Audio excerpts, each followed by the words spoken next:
Hello everyone, welcome to my YouTube channel. आज हम gate 2021 का ये कंट्रोल सिस्टम का दूसरा क्वेश्चन डील करेंगे। तो इसमें देखें तो क्वेश्चन में क्या दिया गया है। Consider close loop system as shown, जो दिया गया है हमारा GP of S 14.4 by S of 1 plus point one S is the plant transfer function and g of s दिया गया 1 is the compensator. For a unit step input, the output response has damped oscillation. The damped natural frequency is, तो हमें damped natural frequency पूछी गई है। तो basically अगर हम देखें तो हमेशा हमें क्लियर रहना चाहिए damped natural frequency क्या है और natural frequency क्या है। तो देखा जाए तो damped natural frequency हमारी ओमेगा डी बोलते हैं, जिसका हम, और नेचुरल फ्रिक्वेंसी हम किसको बोलते हैं, ओमेगा एन को। और ओमेगा डी और ओमेगा एन के बीच में एक रिलेशन है। क्या relation? Omega D equals to root 1 minus zeta square into omega N. तो ये रिलेशन है। तो ये ओमेगा एन हमारा क्या है, नेचुरल फ्रिक्वेंसी है, फ्रिक्वेंसी, एंड ओमेगा डी हमारा डैम्प्ड नेचुरल फ्रीक्वेंसी।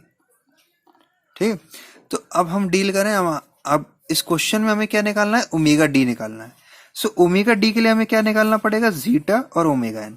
और जीटा और ओमेगा एन तभी निकाल सकते हैं जब हमारे पास क्लोज लूप ट्रांसफर फंक्शन की इक्वेशन होगी। तो हम बना लेते हैं उसके लिए। तो जी ऑफ एस हमारा 1 दिया है इंटू जीपी ऑफ एस, तो दोनों को मल्टीप्लाई करें तो हमारा ओपन लूप ट्रांसफर फंक्शन कितना आ जाएगा, जिसे हम जी के फॉर्म में डिनोट करते हैं, ओ एल टी एफ,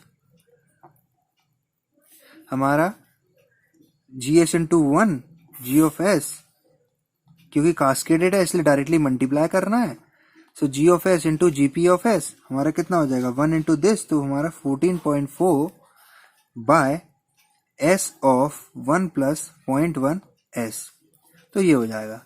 अब अगर हम देखें तो हमें क्लोज लूप ट्रांसफर फंक्शन निकालना है, और ये हमारा यूनिटी फीडबैक है, वो भी 1 है, और ये हमारा नेगेटिव है। तो ये हमारा डायरेक्टली हम फॉर्मूला क्या लिखेंगे क्लोज लूप ट्रांसफर फंक्शन का, g by 1 plus G H. G हमारा पता है ये, तो हम इस इक्वेशन में पुट कर देते हैं 14.4 बाय, हम इसे मल्टीप्लाई कर देते हैं एस को दोनों जगह, थोड़ा इजी पड़ेगा सॉल्व करने के लिए। S into 1 plus 0.1 into S, हमारा 0.1 इंटू एस करेंगे तो 0.1 एस स्क्वायर हो जाएगा। इसे पुट कर रहे हैं डायरेक्टली, तो ये हो जाएगा। और जी हमारा ये एच हमारा 1 होगा क्योंकि यूनिटी फीडबैक है। सो डायरेक्टली हम ये रख देते हैं इक्वेशन में।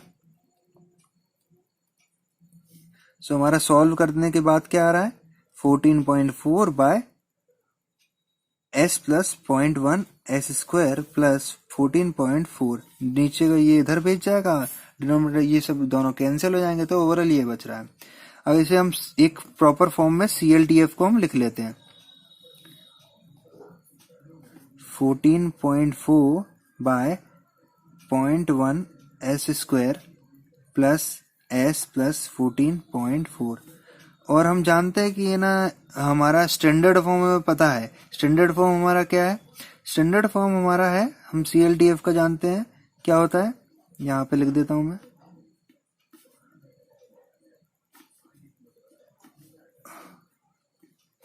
हम माने तो S square plus 2 zeta omega N plus omega N square, और ऊपर ओमेगा एन ही रहता है। ओके, सो ये कुछ रहता है, ओमेगा एन स्क्वायर रहता है। ठीक है। अब अगर हम देखें तो नीचे 0.1 लगा है एस स्क्वायर के साथ, जबकि यहाँ पे कुछ नहीं होना चाहिए, तो हम 0.1 डायरेक्टली हम यहाँ पे मल्टीप्लाई कर लेंगे। 0.1 को है ना 0.1 से डिवाइड कर देते, तो बेसिकली इक्वेशन क्या बन रही है,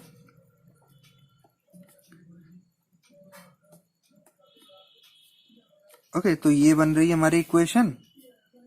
सो इससे हम कंपेयर करें तो ओमेगा एन स्क्वायर हमारा 144 हो गया। सो ओमेगा एन हमारा कितना हो जाएगा, 12 हो जाएगा रेडियन पर second, and 2 zeta omega N हमारा कितना हो जाएगा, सॉरी एस भी होना चाहिए, 2 जीटा ओमेगा एन एस हमारा 10 एस के बराबर, तो 2 जीटा ओमेगा एन हमारा 10 होगा। तो हम यहाँ पे प्लेस कर देते हैं डायरेक्टली। 2 जीटा ओमेगा एन हमारा ये 10 था, और ओमेगा एन हमारा कितना था 12, और ये 2, तो हम डायरेक्टली इसे भेजे हैं, तो 10/12 इंटू 2 24, 10/24। और अगर हम जानते हैं ओमेगा डी हमें निकालना है, तो ओमेगा डी हमारा ओमेगा डी हमारा कितना होता है, रूट में 1 minus zeta square into of omega N होता है।